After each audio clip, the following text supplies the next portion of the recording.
Баршаңызға қайырлы күн қыздар. Бүгін сіздермен осындай оңай әрі тез дайын болатын кешкі ас дайындаймын. Күнделікті тағамнан шаршаған болсаңыздар, осылай жасап ұсынсаңыздар болады. Ең алдымен біз майымызды қыздырып, үстінен чесноктарымызды, сарымсақтарымызды салып, жақсылап қуырып аламыз. Сарымсақтарымыз қуырылып болғаннан соң үстінен ұсақтап туралған пиязымызды салып, тағы да қуыратын боламыз.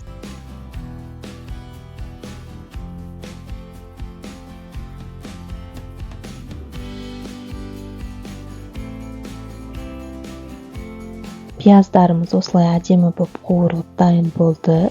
Енді оның үстінен орташа көлемді бір сәбізді үккіштің майда көздерінен өткізіп, осылай үстінен салып, жақсылап тағы да қуыратын боламыз.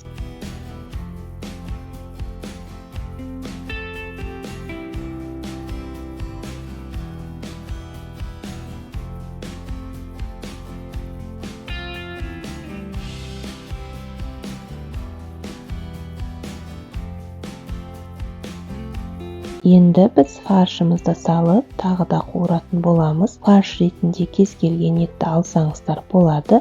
Мен сиыр етін алдым. Осылай барлығын салып алып, біркелкі етіп араластырып, баяу отта 5 минуттай қуырып алатын боламын.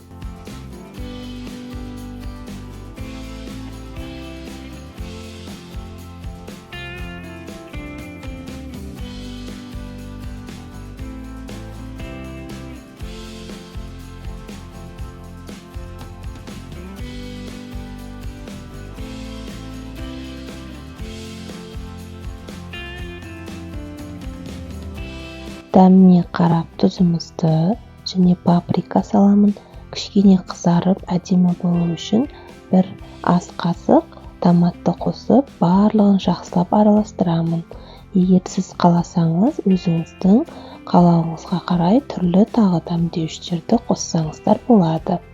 Осылай барлығын жақсылап араластырып, кішкене мөлшерде суымызды құйып, біздің фаршымызды пісіріп алатын боламыз.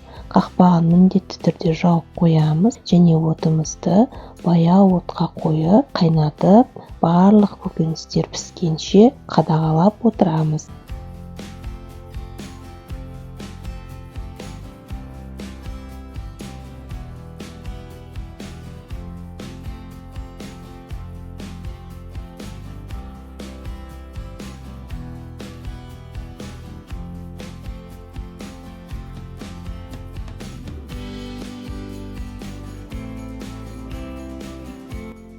Кеспемізді қайнаған суда пісіріп, осылай дайындап аламыз. Енді шанышқының көмегімен орап, біз керек ыдыстарымызға, тарелкаларымызға орналастырып, үстінен дайын болған подливамызды құятын боламыз.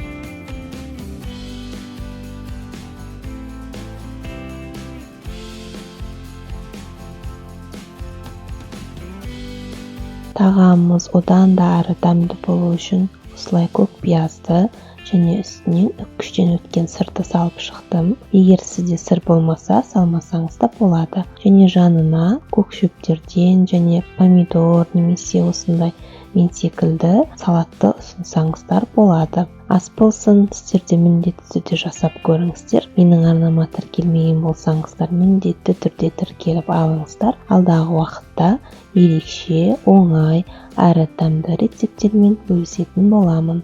Сау болыңыздар.